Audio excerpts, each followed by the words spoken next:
2026-এর ভোটে কুর্মী সমাজ কোন দিকে? শাসকের আসনে কাকে চাইছে তারা?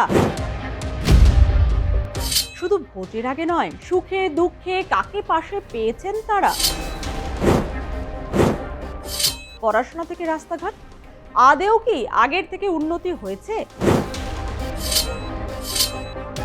নাকি সেই পড়ে রয়েছে আগের অবস্থানে?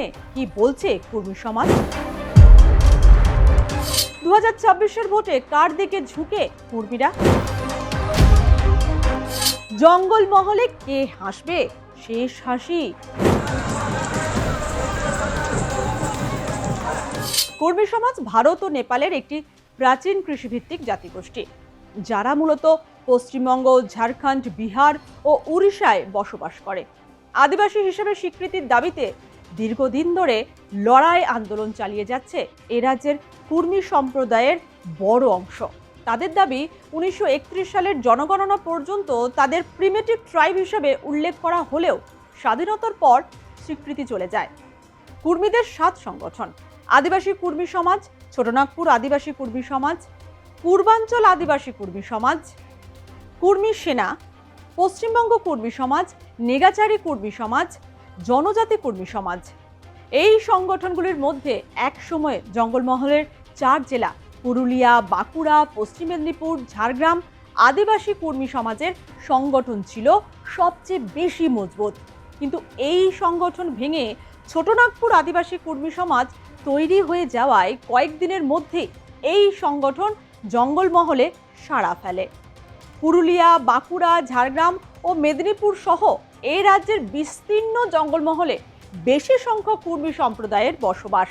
তপশিলি উপজাতি তালিকায় অন্তর্ভুক্তির দাবিতে আন্দোলন ত্বরান্বিত হয়েছে। 2026-এ বিধানসভার ভোটের ডঙ্কা বেজে গিয়েছে। পুরুলিয়া জেলায় 32% কুর্মী সম্প্রদায়ের। গত বিধানসভায় পুরুলিয়ার 9টি আসনের মধ্যে 3টিতে জয়লাভ করে তৃণমূল, বাকি 6টাতেই জয়লাভ করে বিজেপি। সংযুক্ত মোর্চা ও অন্যান্যরা খাতাই খুলতে পারেনি। সব রাজনৈতিক দলই পুরুলিয়ায় সংরক্ষিত আসন বাদে কুর্মী সম্প্রদায়ের প্রার্থী দিয়েছে। পুরুলিয়ার অন্যতম বিধানসভা কেন্দ্র বাঘমুন্ডি। 2021-এ এই কেন্দ্রে 13,969 ভোটের ব্যবধানে জয়লাভ করে তৃণমূল। এবারে সব দলই প্রার্থী বেঁচেছে কুর্মী সমাজ থেকে। এর পাশাপাশি অন্যতম আরও 2 কেন্দ্র জয়পুর ও মানবাজার কেন্দ্র থেকেও সব রাজনৈতিক দল প্রার্থী বেঁচেছে কুর্মী সমাজ থেকে।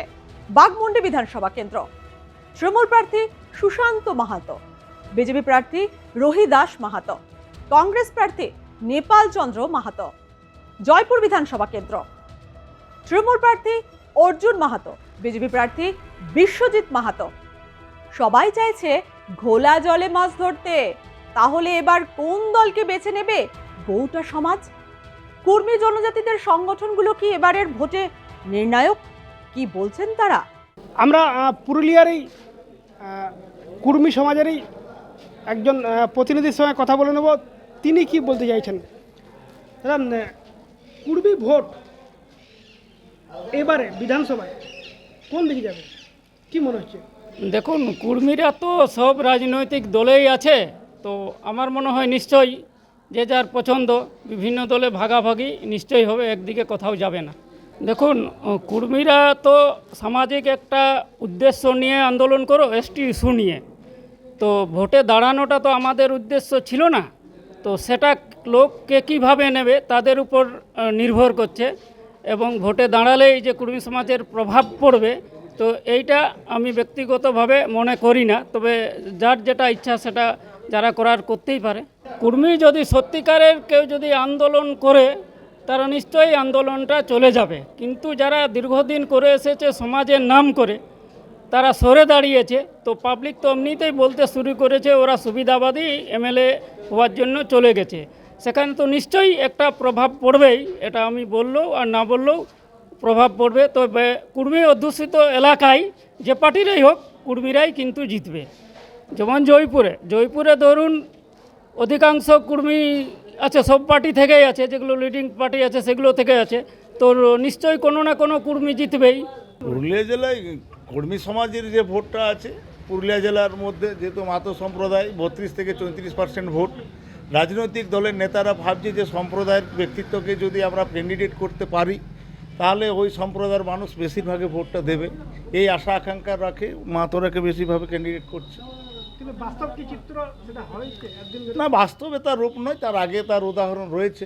বিভিন্নভাবে রাজনৈতিক নেতা তারা বিভিন্ন জাতি থেকে ঊর্ধ্বে উঠে এসে ভোট পেয়েছে সাধারণ মানুষের।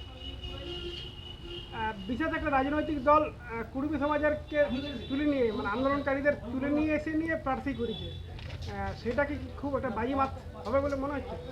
আশা করা যায় না, যে পক্ষের ভোট সেই পক্ষটাই পড়বে। নিরপেক্ষতা যেটা ছিল তার একটা রাজনৈতিকভাবে রূপ নিয়েছে। তাদের তো কুর্মী সমাজটা গোটাটাই তো আর বিজেপি নয়। এই দুই মানুষের সঙ্গে কথা বলে বোঝাই গেল এবারে লড়াই হবে হাড্ডাহাড্ডি, শিয়ানে শিয়ানে। কোনো একদিকে তারা ঝুঁকে নেই। রাজনৈতিক আঙিনা থেকে বেরিয়ে একেবারে সাধারণ মানুষের বক্তব্যই উঠে এলেও এবারের লড়াই হবে সমানে সমানে। একেবারে সাধারণের সঙ্গে মিশে গিয়ে আরও একজনের সঙ্গে কথা বলেছিলাম আমরা। তিনি কি বলছেন শুনুন। কুর্মী সমাজের ভোট ফ্যাক্টর আমি অত বলতে পারবো না, কেন না ইয়ার আগে আমি দেখেছি একবার এমপির ভোটে কেপি সিং দেও দাঁড়াইছিল আর চিত্তরঞ্জন মাহাতো দাঁড়াইছিল, সেইখানে কিন্তু কেপি সিং পুরা ফাইট করেছিল। তাহলে কেপি সিং দেও কুর্মী না হয়েও ওই জায়গাটা পৌঁছেছিল কী করে? 13,000 না 11,000 ভোটে হারিয়েছিল।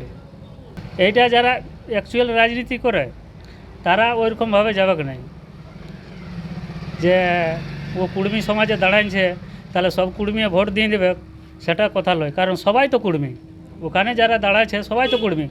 গত বছরের 8ই অক্টোবর পুলিশি সন্ত্রাস বিরোধী সভায় আদিবাসী কুর্মী সমাজের মুখ্য উপদেষ্টা অজিত প্রসাদ মাহাতো তৃণমূলকে একটিও ভোট না দেওয়ার ডাক দেন।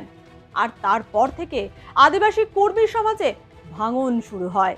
যদিও ছোটনাগপুর আদিবাসী কুর্মী সমাজ গঠন হওয়ার পর আদিবাসী কুর্মী সমাজের মুখ্য উপদেষ্টা জানিয়েছিলেন জাতিসত্তার আন্দোলনে যে সংগঠনগুলি কাজ করছে তাদের এক ছাতার তলায় আসতে হবে।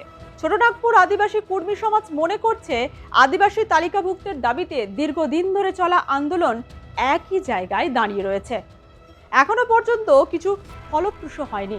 তাহলে একদিকে তাদের একাধিক দাবি নিয়ে দীর্ঘদিনের লড়াই, তার মধ্যে কিছু পূরণ হয়েছে, আবার কিছু এখনো অপূরণই রয়ে গেছে। অন্যদিকে সামনে আবার একটা নির্বাচন। এই অবস্থায় জঙ্গলমহল কি বলছে তার উপর অনেকটাই নির্ভর করবে 2026-এর নির্বাচনের ফলাফল।